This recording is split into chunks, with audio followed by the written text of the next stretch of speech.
You just signed a certificate of compliance. The client is happy, the invoice is paid, the job is done. But somewhere in that property, there's a fault you didn't test for. And in 12 months, when a fire starts in that ceiling, your signature is the only thing standing between accident and criminal negligence. That piece of paper you just handed over, it's not protection. It's a target on your back. Here's why your CoC might actually be worthless and what it takes to make it mean something. Let's be clear about what a certificate of compliance actually is. It's not a formality. It's not a box to tick for a bank or an insurance company.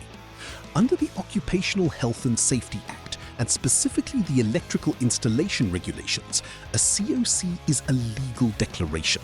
You are telling the state, the client, and every future occupant of that building that the installation is safe, tested, and compliant with SANS 10142-1. When you sign it, you are not describing the building. You are vouching for it, with your registration number, with your name. That's the part most contractors forget the moment the ink dries. Here's the trap. Too many CoCs get issued off a visual inspection and a gut feeling. A quick walkthrough, a glance at the DB board, a signature. No earth loop impedance test, no polarity check on every point, no verification of RCD trip times. It looks like compliance. It reads like compliance, but it isn't compliance.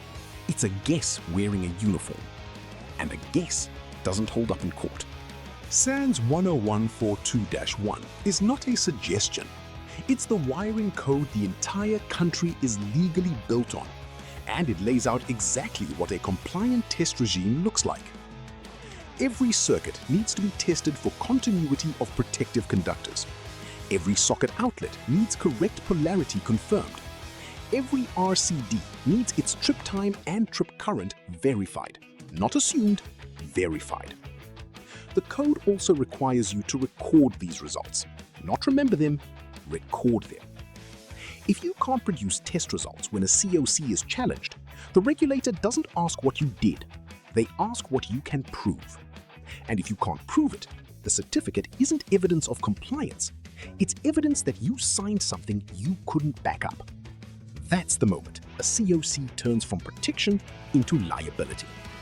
Here's the part that surprises most contractors. You'd think the danger is getting caught doing bad work. It's not. The real danger is doing work that looks fine, tests fine on the surface, and passes every casual glance, but fails the one test you skipped. Insurance companies don't investigate installations after a house floods. They investigate after a fire, after a shock injury, after a death. And when they investigate, they don't ask, was the wiring neat? They pull your CoC and ask, where are the test records that back the signature? If the answer is silence, the insurer doesn't pay the client's claim, and the client's lawyer comes looking for you. This video covered the basics of why a CoC carries real legal weight.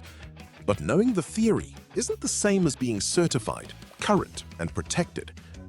If you want to know exactly what SANS 10142-1 requires for a defensible CoC, the full test sequence, the documentation standard, and how to stay current as the code evolves, that's exactly what the How to Complete a CoC Correctly course at learn.ecasa.co.za is built to give you.